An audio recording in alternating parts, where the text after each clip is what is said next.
तेजस्विनावधीतमस्तु मा विद्विषावहै। ओम शांति शांति शांति।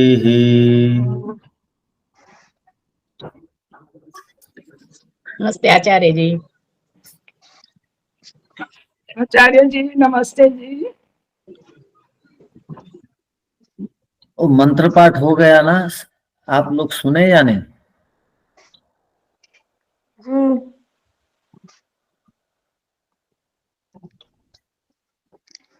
ये सांख्य दर्शन का प्रथम अध्याय, हमारा जो पाठ अंतिम पाठ इन सूत्रों से समाप्त हुआ था, 10 और 11 नंबर सूत्रों से, और 12वां सूत्र को हम लोग भूमिका रूप में देख रहे थे। तो जिस प्रकार सफेद वस्त्र में रंग ग्रहण करने की शक्ति और बीज में अंकुर प्रादुर्भाव का सामर्थ्य होता है,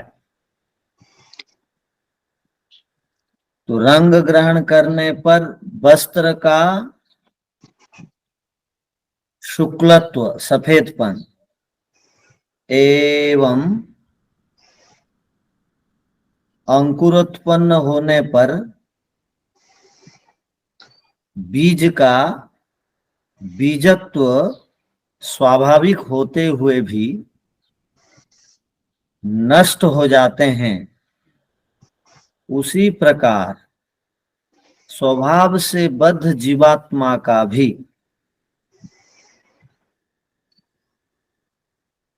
बद्धत्व के कारण मोक्ष हो जाता है, ऐसा पूर्व पक्षी कह रहे हैं। 10वां नंबर सूत्र में पूर्व पक्षी ने ये कहा कि जब उसका स्वभाव शुक्लत्व अर्थात सफेदपना और अंकुरोत्पन्न शक्ति, वो बीज में जो बीजत्व है,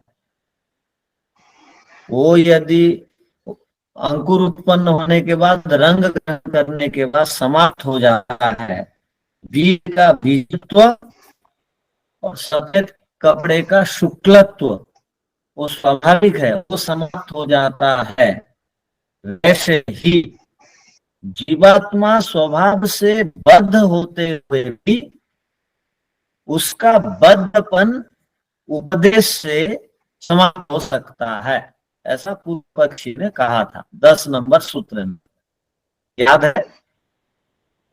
हाँ जी। ठीक है। तो उत्तर में क्या दिया बताया गया था वहां पर? सफेद वस्त्र में और बीज में शक्ति के स्वाभाविक होते हुए केवल उसका उद्भव और अनुद्भव मात्र देखा जाता है,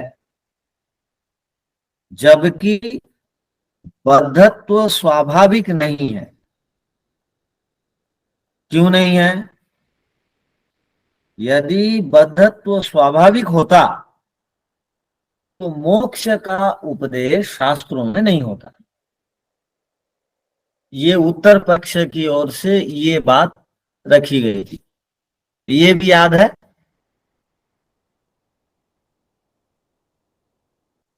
जी गुरु जी। अब अगला सूत्र देखेंगे। 55 सूत्र तक दोबारा बोल रहे हैं आपको, 55 सूत्र तक ऐसे शंका समाधान, ऐसे कुछ आपको ऐसा लगेगा कि प्रकरण से हट के भी कुछ बातें हैं, उसको आप संक्षेप से सुन लीजिए।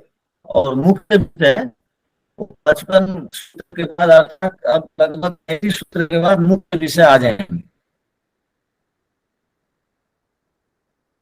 तो अब पूर्व पक्ष की ओर से कहा जा रहा है, एक को पूर्व पक्ष बना दीजिए, एक को उत्तर पक्ष बना दीजिए। पूर्व पक्ष की ओर से क्या कहा जा रहा है, यहां कहा गया अस्तु तर्हि निमित्ततो बद्धस्य जीवात्मनो मोक्ष उपदेशः कस्मात् निमित्ता खलु सबद्धैः। पूर्व पक्ष की ओर से ये कहा जाता है कि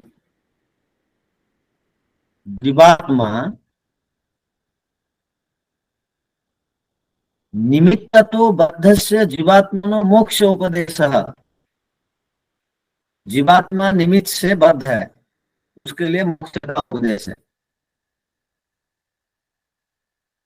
उसने कहा कि निमित्त से बद्ध है और मोक्ष के उपदेश से यदि यदि उसका बद्धत्व समाप्त हो जाता है,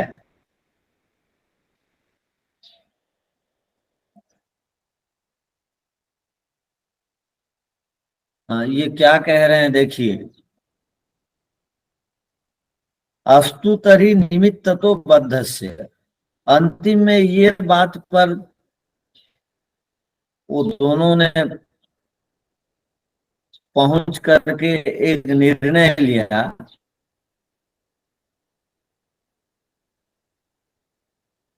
उत्तर पक्ष और पूर्व पक्ष की ओर से, चलो गुरुजी बीच में आवाज कट रही है।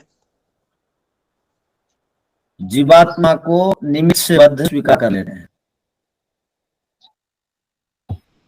ये कह रहे हैं यहां पर पूर्व पक्ष की ओर से, पूर्व पक्ष और उत्तर पक्ष एक निर्णय पर पहुंच रहे हैं, चलो कि उत्तर पक्ष की ओर से पूर्व पक्ष को कहा गया अस्तु तर्हि निमित्ततो बद्धस्य, ठीक है, निमित्त से, किसी कारण से, किसी हेतु से जीवात्मा बद्धत्व को प्राप्त हो जाता है, अर्थात बंधन को प्राप्त हो जाता है, और मोक्ष के उपदेश से बंधन हट जाता है।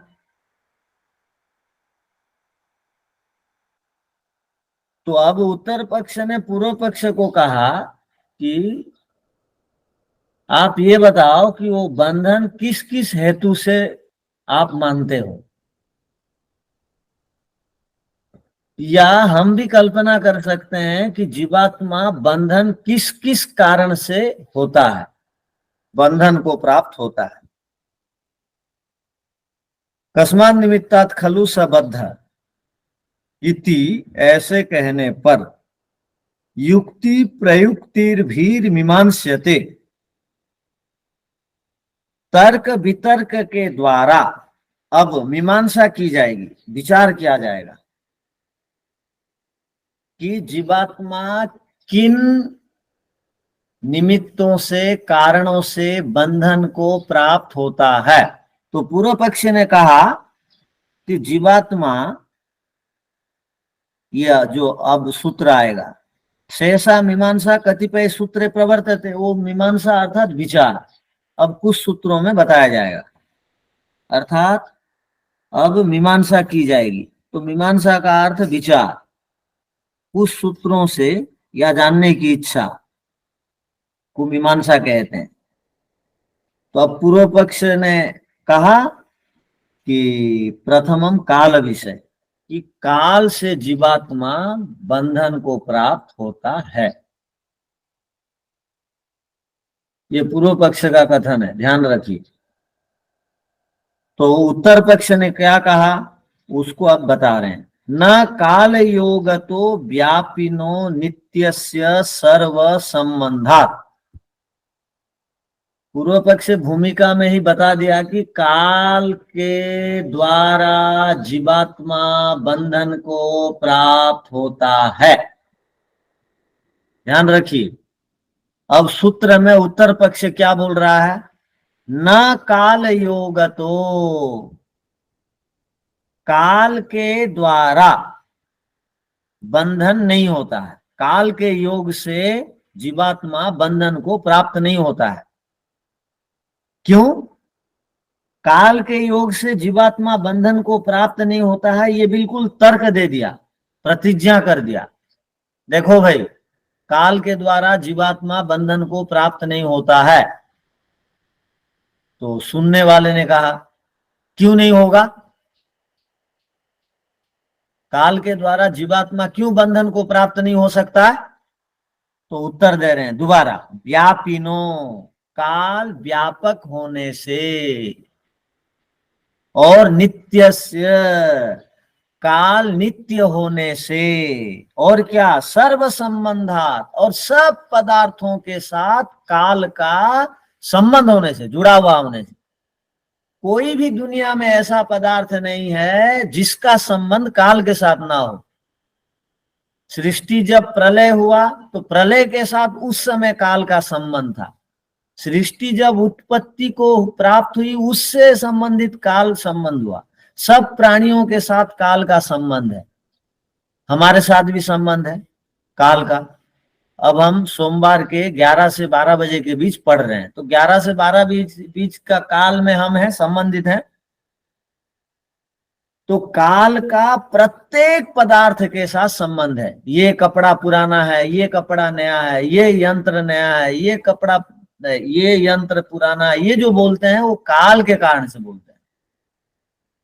ये इतनी अवस्था को प्राप्त हो गया, ये इसकी उम्र ये है, ये काल के कारण हम बोलते हैं। तो क्या सूत्र का अर्थ संक्षेप में क्या हुआ?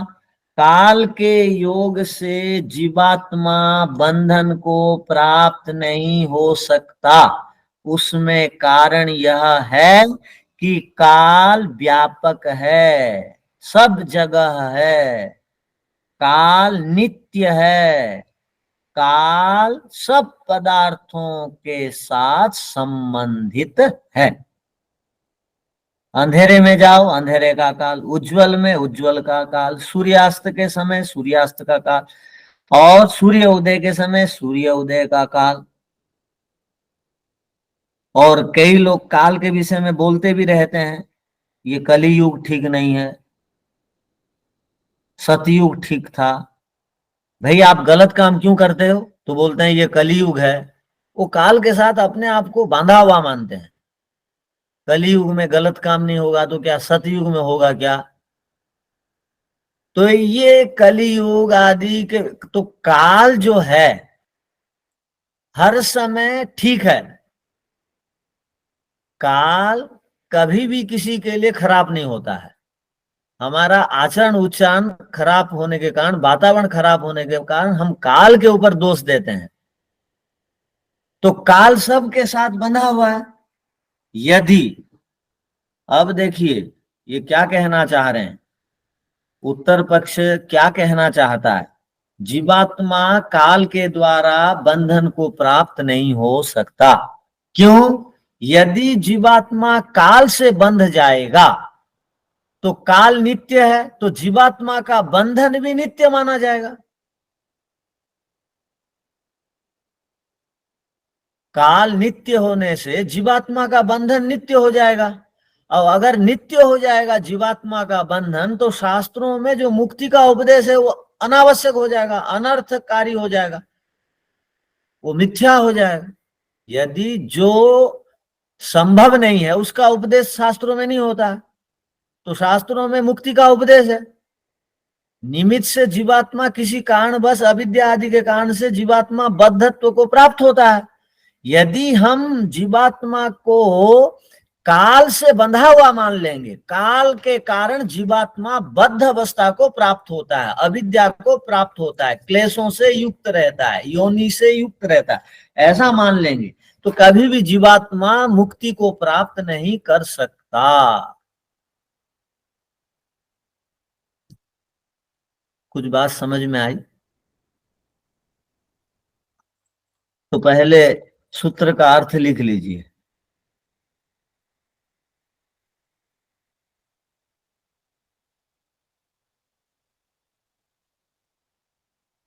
काल के कारण से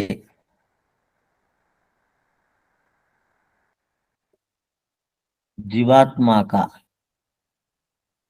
बंधन नहीं हो सकता।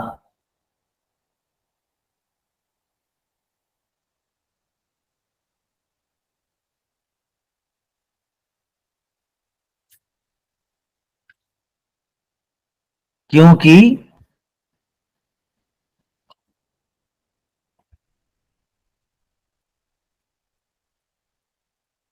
काल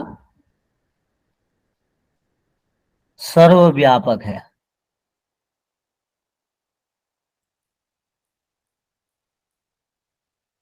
जिस प्रकार बहुत पदार्थ व्यापक होते हैं,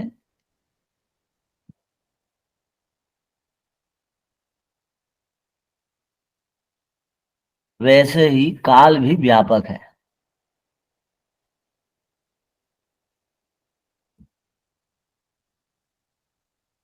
पूर्ण विराम।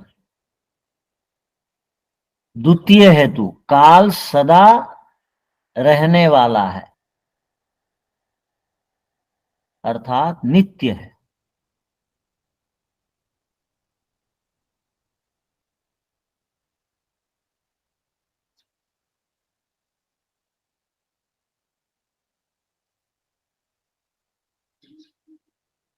तृतीय हेतु, वह काल सर्वदा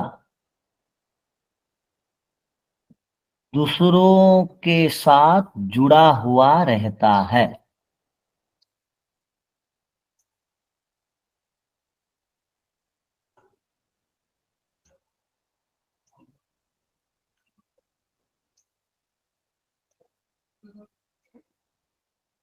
अर्थात जो व्यापक हो,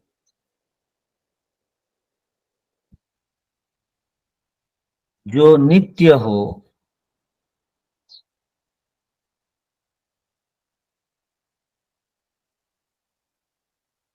जो सबके साथ जुड़ा हुआ हो,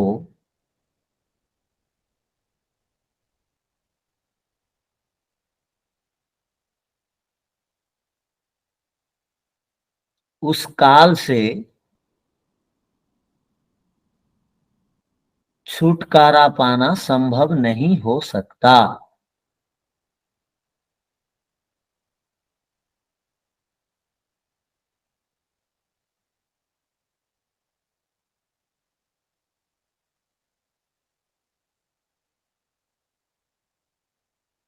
अतः जीवात्मा काल के योग से बंधा हुआ नहीं है।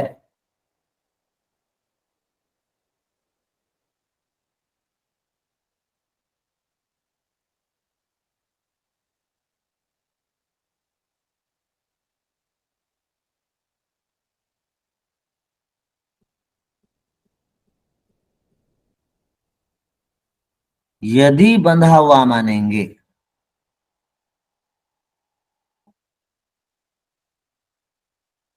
उसका बंधन नष्ट नहीं हो सकता।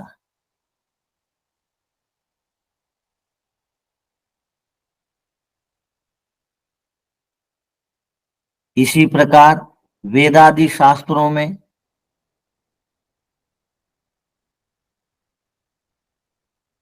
मुक्ति का उपदेश है।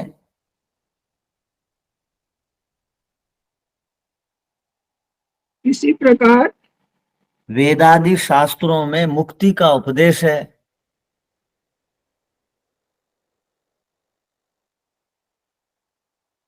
यदि जीवात्मा को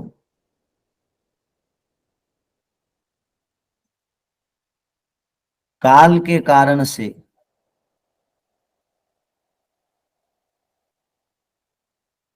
बंधन को प्राप्त हुआ मानेंगे तो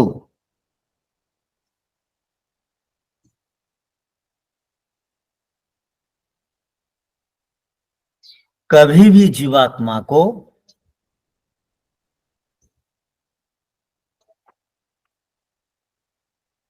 मुक्ति नहीं मिल सकती।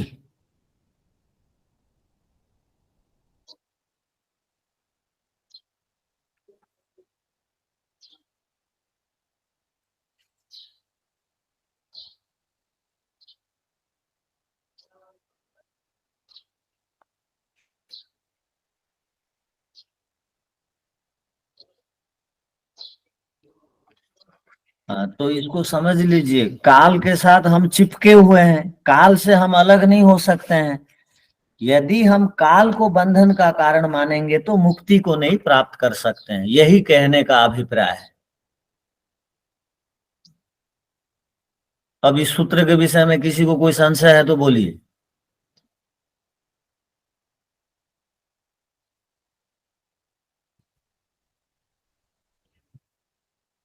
और जो ठीक समझ गए तो वो बताइए।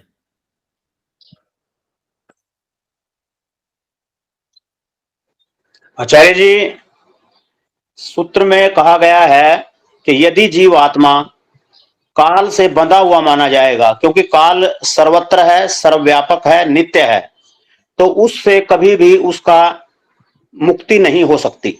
जबकि वेद आदि शास्त्रों के अंदर मुक्ति का विधान किया गया है। इसलिए अतः यह माना जाएगा, यतः यह है कि जो जीवात्मा है वह काल से बद्ध नहीं है। तो तीन हेतु है यहाँ पर। हाँ जी। क्या क्या?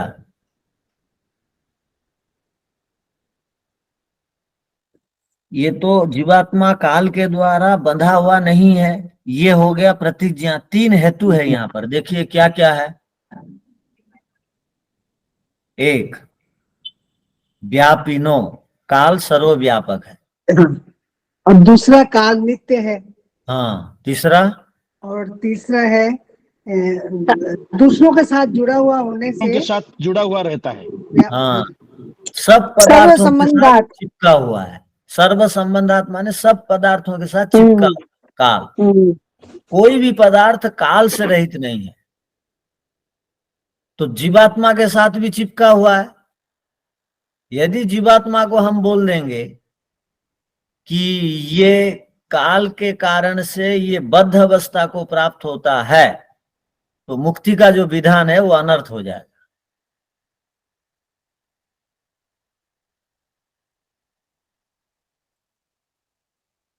अब सूत्र का अर्थ को देखिए, संस्कृत में जो लिखा है, न काल योगतो, न काल योगत के बाद एक अल्प विराम दे देंगे, काल के योग से बंधा हुआ नहीं है। क्यों? क्योंकि व्यापिनो नित्यस्य सर्व संबंधात। कितना बढ़िया सूत्र है।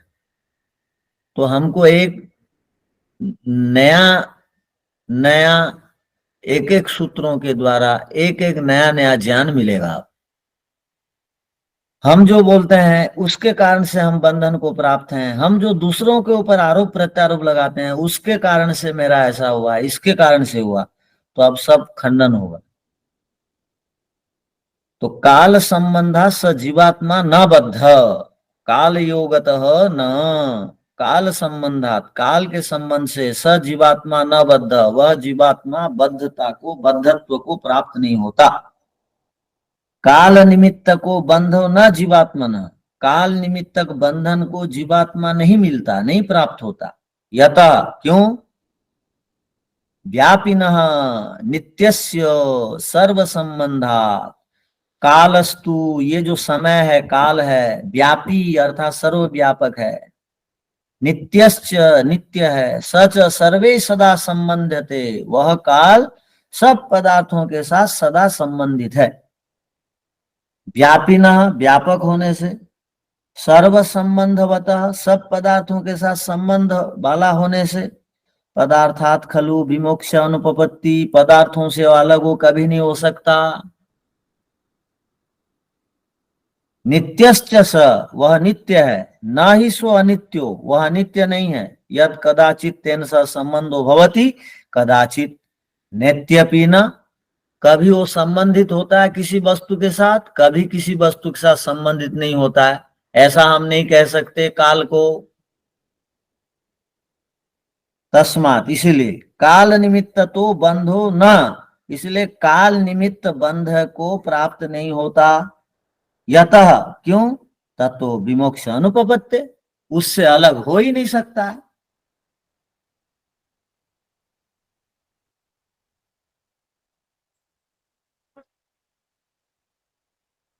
तो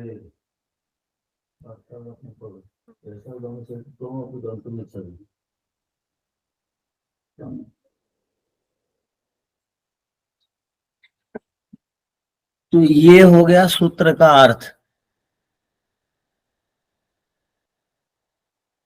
अब आगे देश विषय। अब देश के विषय में देखेंगे। देश का अर्थ स्थान होता है। तो पूर्व पक्ष ने कहा चलो काल के द्वारा जीवात्मा बद्ध अवस्था को प्राप्त नहीं होता है, मान लिए, किंतु देश से यदि बद्ध होता है कहें तो, देश माने स्थान, किंतु यहां आकाश देश को कहा गया है। यहां देश का अर्थ आकाश देश है। तो पूर्व पक्ष ने क्या कहा, चलिए आपकी बात हम मान लेते हैं कि जीवात्मा काल के द्वारा बंधन को प्राप्त नहीं होता है, मान लेते हैं। किंतु जीवात्मा को यदि हम देश से, आकाश देश के कारण बंधन को प्राप्त होता है, यदि ऐसे कहें तो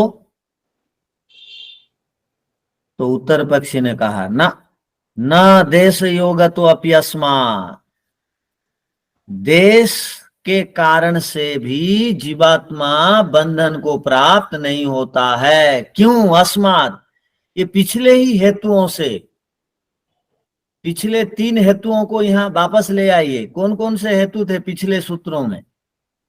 ये पिछले सूत्र में कितने हेतु? 3 हेतु थे।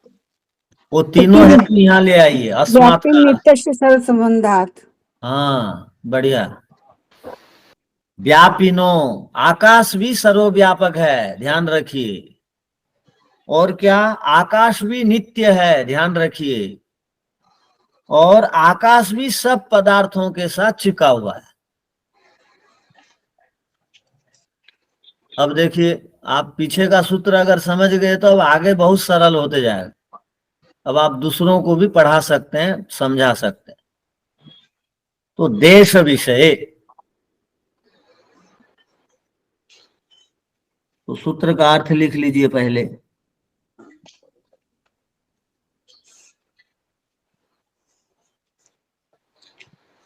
पूर्व पक्ष की ओर से कहा गया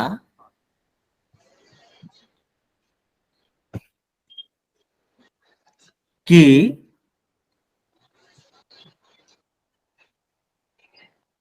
चलो मान लेते हैं कि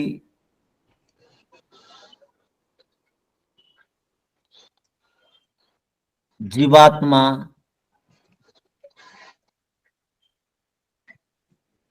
काल से बंधन को प्राप्त नहीं होता है,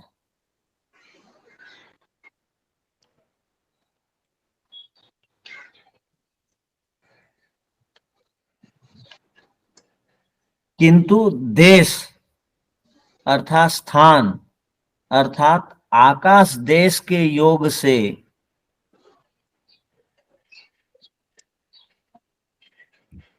वह बंधन को प्राप्त होता है, ऐसे कहें तो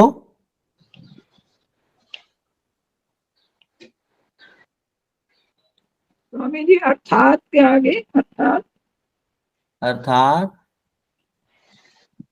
देश, आकाश देश के योग से जीवात्मा बंधन को प्राप्त होता है, ऐसे कहें तो, ऐसा भी नहीं कहना चाहिए। लिखिए, क्योंकि ऐसा भी नहीं कहना चाहिए।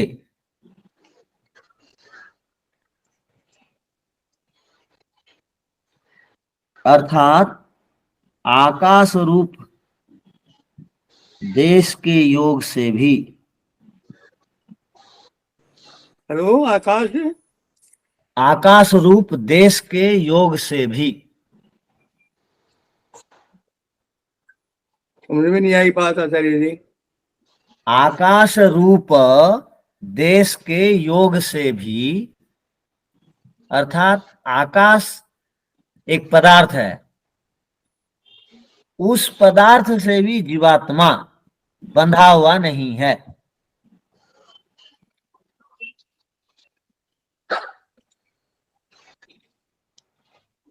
क्योंकि आकाश रूप देश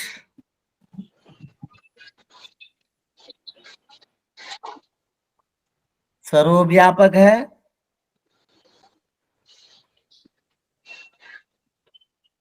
नित्य है,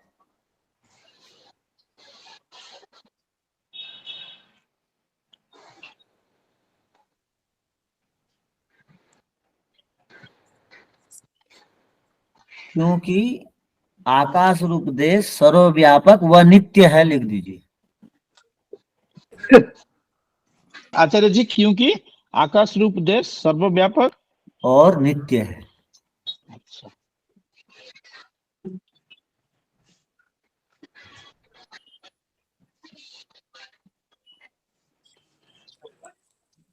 अब देखिए सूत्र। देश योगतः अपि न देश अत्र आकाश देश। देश का अर्थ यहाँ पर आकाश देश है। आकाश रूप देश संबंधात अपि न जीवात्मा बद्धो। आकाश रूप देश से संबंधित होते हुए भी जीवात्मा बद्ध अवस्था को प्राप्त नहीं होता। यद आकाश देशा तस्य विमोक्ष उपदेशस्य, जिससे कि आकाश देश से उसका विमोक्ष का कथन हो। आकाश से विमोक्ष का कथन नहीं हो सकता है, बद्ध भी नहीं हो सकता है। कुतः क्यों? अस्मात् पूर्वोक्ता देव हेतु व्यापिनो नित्यस्य। अस्मात् का अर्थ पूर्वोक्त हेतु व्यापिन और नित्यस्य ही आकाश देशस्य। आकाश देश व्यापक और नित्य है। न ही व्यापिनो नित्या स्यात् विमोक्ष कदाचित। कोई भी पदार्थ व्यापक से और नित्य से अलग नहीं हो सकता है। नित्यपना से और व्यापक रूप से स्थित सब जगह जो है उससे हम अलग कैसे होंगे? हम जहां हैं वहां आकाश है, हम जहां भी जाएंगे वहां आकाश है। तो आकाश से हम उसको बद्ध मान लेंगे, अपने आप को, जीवात्मा की सत्ता को, तो हम तो आकाश से अलग हो ही नहीं सकते हैं। आकाश से अलग नहीं हो सकते हैं तो मुक्ति भी नहीं मिलेगी।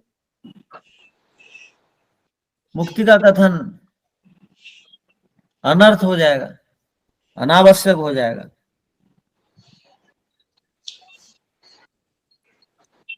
अब आगे देखिए। अब पूर्व पक्ष ने कहा चलो, यदि आकाश रूप देश से भी जीवात्मा बंधन को प्राप्त नहीं होता है तो आपको तो मानना ही पड़ेगा अवस्था विषय। अवस्थाओं से जीवात्मा बंधन को प्राप्त हो जाता है।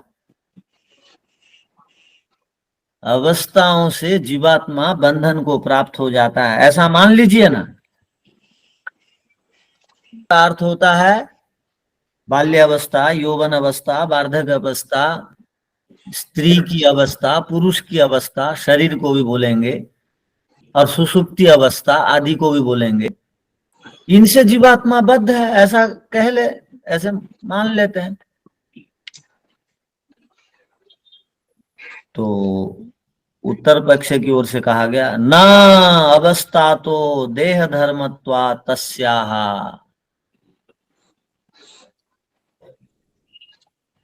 इन अवस्थाओं से भी जीवात्मा बंधन को प्राप्त नहीं होता। क्यों? देह धर्मत्वा तस्या। ये सारी अवस्थाएं देह के धर्म है, देह के विषय हैं। ये अवस्थाओं को भी हम कारण नहीं कह सकते।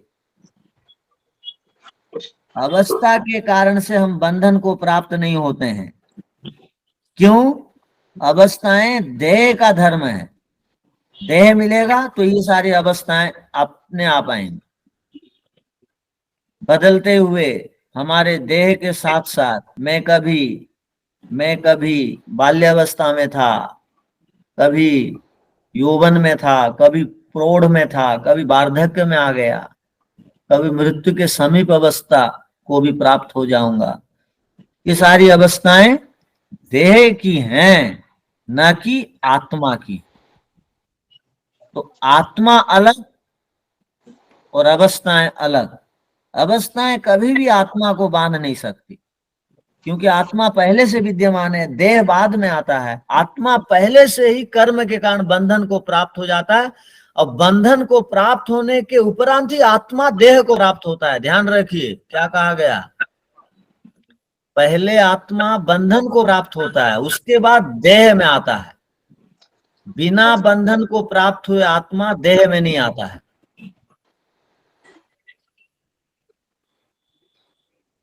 बात समझ में आई या नहीं? अच्छा, आत्मा कैसे बंधन में है? ये थोड़ा डाउट कर्मों लग के रहा है, कारण, कर्मों के कारण। हाँ ठीक। वो आत्मा हम्म, क्लेश आदि के कारण, कर्मों के संस्कार कारण से। के कारण, सकाम कर्म के कारण, मिश्रित कर्म के कारण बंधन को प्राप्त हुआ आत्मा ही देह धारण करता है। यदि क्लेश से मुक्त आत्मा है तो देह धारण नहीं करेगा। तो पहले बंधन, उसके बाद देह, और देह के धर्म है अवस्था। ठीक है, चलिए सूत्र का अर्थ लिख लीजिए। आचार्य जी, हाँ जी। जीवात्मा तो स्वभाव से बंध नहीं है। तो नहीं है। ये ऐसा ये एजम्पशन मान के चलेंगे, तो जब देह मिलता है उस समय जीवात्मा बद्ध को आता है निमित्त के कारण। आप जीवात्मा में यदि, जी जी आप जीवात्मा में यदि संस्कार आदि नहीं रहेंगे तो आप शरीर को प्राप्त नहीं करेंगे। जी, समझ गया जी, समझ गया। संस्कार दग्ध बीज नहीं होते तक जन्म मरण चलते रहेगा। तो जी वो जी जो जी संस्कार जीवात्मा के साथ है, वो संस्कार ही बांधता है, और वो संस्कारों के कारण हम शरीर धारण करते हैं। उसको यहाँ पर अवस्था नाम से पढ़ा गया है। जी जी जी 100% करेक्ट। हाँ ठीक है जी, ठीक है।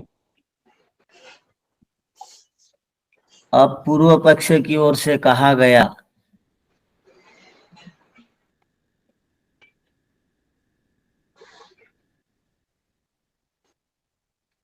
कि यदि बाल्य, यौवन, प्रौढ़, वार्धक्य,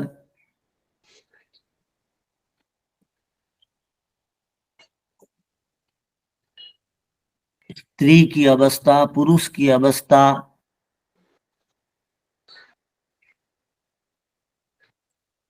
आदि से जीवात्मा बंधन को प्राप्त होता है, कहें तो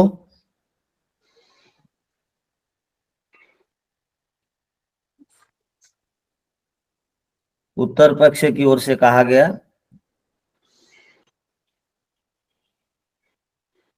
ऐसा भी नहीं कहना चाहिए,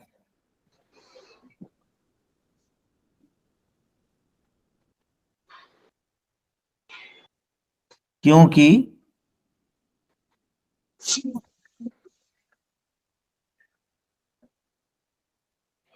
बाल्य, युवा, वृद्ध आदि अवस्थाएं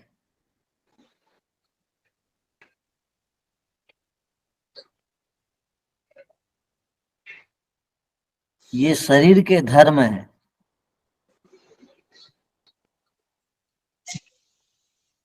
अर्थात शरीर के परिणाम है।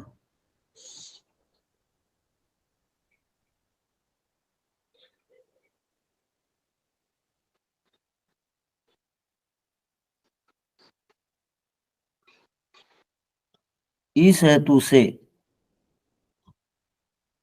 जीवात्मा इन अवस्थाओं से भी बंधन को प्राप्त नहीं होता है।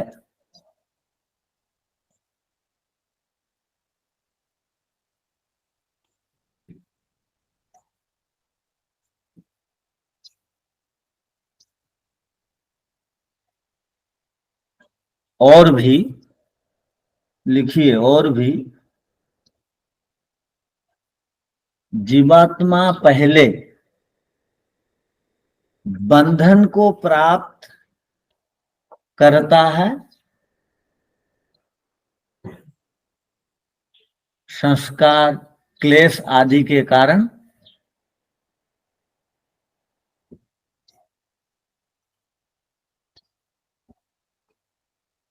उसके बाद देह आदि अवस्थाओं को प्राप्त करता है।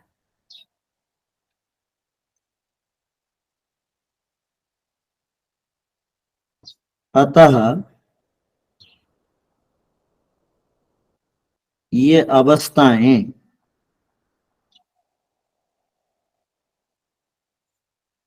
जीवात्मा को बांध नहीं सकती।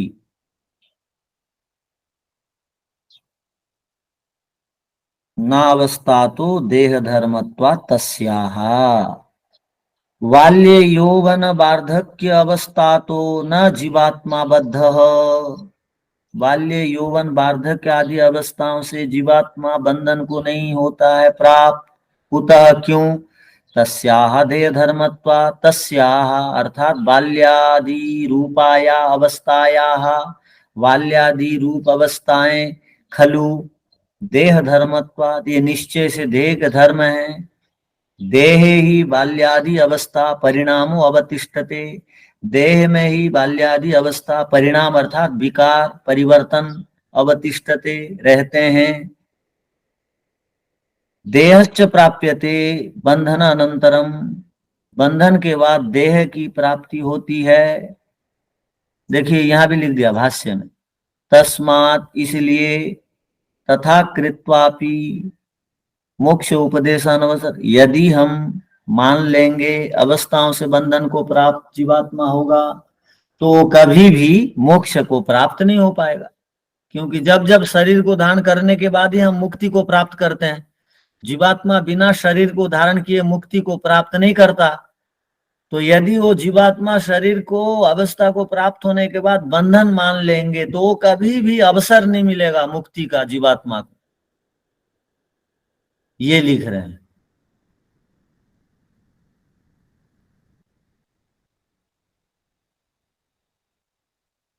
तो सामान्य विषय है, इसलिए हम 3 सूत्र पढ़ लिए।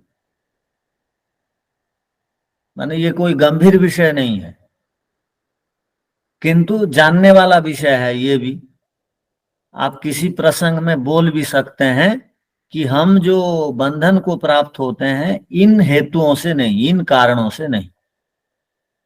वो कारण क्या है वो हम धीरे धीरे प्राप्त करेंगे उसको भी।